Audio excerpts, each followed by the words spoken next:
పాడటానికి అవకాశం లేకుండా వాళ్ళ దేశంలోనే ఈయనతో పోటీ పడి అక్కడ సైనికులు తిరుగుబాటు జరుగుతుందేమో భయం వేసి అతను తోక ముడిచి గమ్మును కూర్చున్నాడు.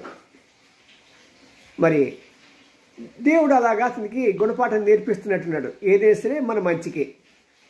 రెండో వాడు మలేషియా చూసాం కదా, ఇండియా అవుట్ అనే నినాదంతో గెలిచి ఇండియన్లు అందరినీ బయటికి పంపించేయాలి, వాళ్ళు ఎవరిని రాకూడదు, డామ్ డామ్ డిష్కు డిష్కు డిష్కు అన్నాడు. ఏమైపోయాడు? మోడీ గారు ఒకేసారి ఇది మన లక్షద్వీప్కి సరదాగా ట్రిప్ వేసుకుని వచ్చి ఆ ఫోటోలు దీంట్లో పెట్టేటప్పటికి, వాట్సాప్లోను ఎక్స్లో పెట్టేటప్పటికి అది మొత్తం భారతీయులు నిజమైన దమ్మున్న భారతీయులంతా కూడా అతనికి ఆ దేశానికి వెళ్ళటానికి ఇష్టపడలే. అందరూ క్యాన్సిల్ చేసుకున్నారు. లబో దిబో లబో దిబో లబో దిబో అంటూ ఇప్పుడు ఏం చేస్తున్నాడు? ప్రతి 2 నెలలకు వస్తే వచ్చి 50 మిలియన్స్ డాలర్స్ని ముష్టడుకుని తీసుకుపోతున్నాడు. అది వాడి గతి.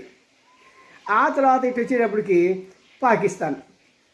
ఈ పాకిస్తాన్ మాత్రం తక్కువేంటి, ఎప్పుడు కూడా ఏదో ఒకటి అందరి దగ్గరికి వెళ్ళి భిక్ష పెట్టుకొని మన దగ్గర వచ్చి ఫోజు కొడుతుంది. వాడి గతి ఏంటంటే అందరి దగ్గరికి వెళ్ళి భిక్షం అడుక్కుని వచ్చి మన దగ్గరికి వచ్చి ఫోజు కొడుతూ ఉంటుంది. మరి $1 బిలియన్ కావాలి అంటే ఎంతెంత మేము బాధలు పడుతున్నామో అని చెప్పి మొన్న వాళ్ళ ప్రైమ్ మినిస్టర్ సిగ్గు లేకుండా పబ్లిక్గా చెప్పాడు ఆయన. నిజంగా, ఎందుకంటే కడుపులో ఎంత మండితే అలా చెప్తాండి ఒక ప్రైమ్ మినిస్టర్ హోదా ఉన్న వ్యక్తి.